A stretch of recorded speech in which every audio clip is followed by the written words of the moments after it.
You've seen the videos. Grandpa's old ATV versus the brand new 2026 model. The results are embarrassing, not for Grandpa, for the manufacturer. Today, I'm going to show you why a 25-year-old machine from Grandpa's garage will outwork, outlast, and outvalue anything you can buy new in 2026.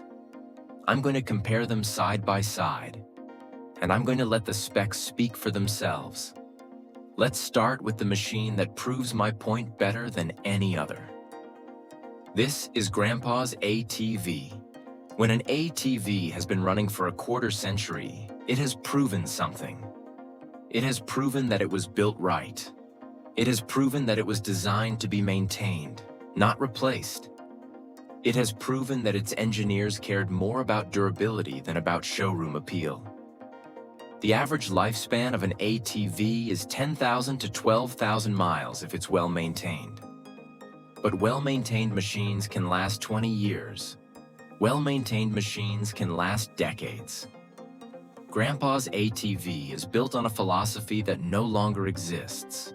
Here's what it has: steel frame, carburetor you can fix on the trail, real transmission with gears or a proven CVT, minimal electronics, thick plastics, serviceable everything, and 20+ years of proving itself. Now let me show you what you get instead. This is the 2026 model. The 2026 ATV represents the current state of the industry.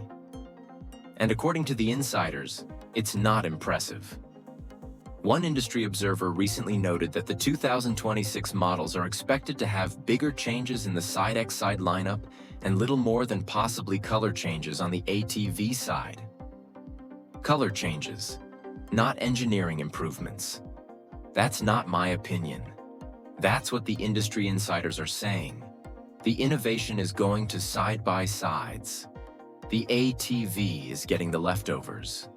The 2026 ATV has fuel injection, sensors everywhere, an ECU, plastic where there used to be steel, a CVT that eats belts, electronics that require a dealer computer to diagnose, and an unknown future. The head-to-head comparison durability. Grandpa's ATV has 2 decades of proven reliability. It has already outlasted most newer machines. The materials were chosen for longevity, not cost savings. The 2026 ATV has not proven anything. The materials are chosen for cost savings, not longevity. The manufacturers are betting you'll trade it in before it breaks. Repairability. Grandpa's ATV can be fixed with basic hand tools and a service manual. You don't need a dealer. You don't need special software. You need a socket set and some patience. The 2026 ATV requires diagnostic computers, proprietary software, and trained technicians. The ECU is locked. The sensors are integrated. Fixing it yourself is getting harder with each model year. The CVT difference. A CVT that is designed to last is a beautiful thing. A CVT that is designed to be serviced by dealers is a profit center for manufacturers. Grandpa's ATV has a proven CVT. Some models from this era have CVTs that last for years with minimal maintenance. The ones that don't have real transmissions with gears. The 2026 ATV has a CVT that is sensitive to belt wear, heat, and moisture. Under normal riding, the belt will need replacement. Under hard riding, even sooner. That's not a design flaw, that's a feature. For the dealer. The electronics difference. Grandpa's ATV has a CDI box, a voltage regulator, and maybe a few switches. That's it. When something fails, you diagnose it with a multimeter. The 2026 ATV has more computing power than the Apollo missions. And every single sensor is a potential failure point. Every wire is a potential break.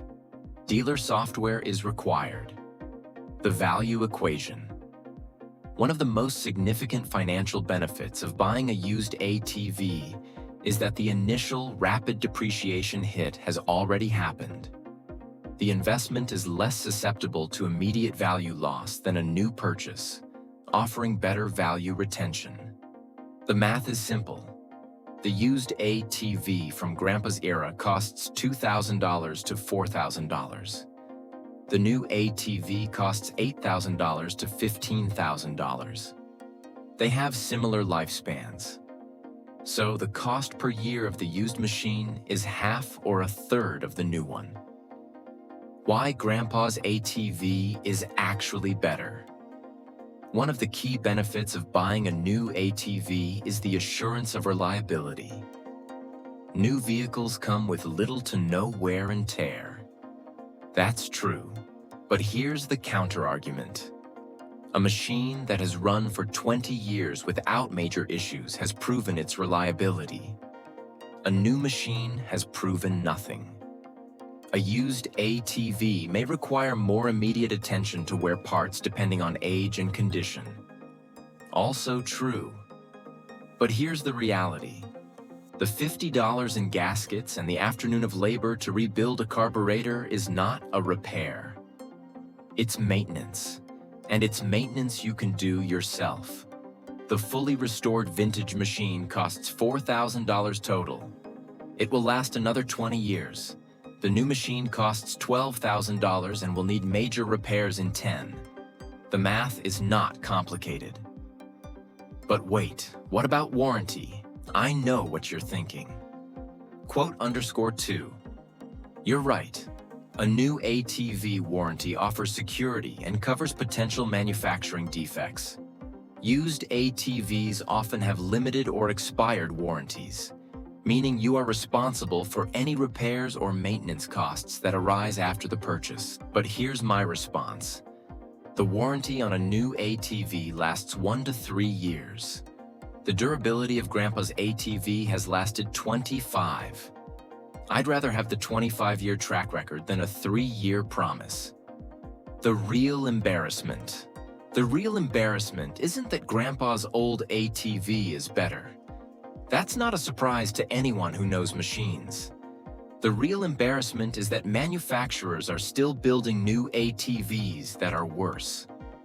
25 years of technological advancement, billions of dollars in R&D, and they can't match the durability and repairability of a 1998 Honda. That's not engineering. That's planned obsolescence. Your turn now. I want to hear from you. What's the newest ATV you've owned longer than 5 years? What's the oldest ATV you still ride regularly? Which one has been more reliable? Share your stories in the comments. Let's settle this once and for all. Is Grandpa's ATV really better than a 2026 model? Next week, I'm making a video about the 2026 models that are actually worth buying. There are a few, not many, but a few. Until then, keep the rubber side down and Grandpa's machine running. It's a better machine than anything you can buy new today. And that's not nostalgia. That's just true.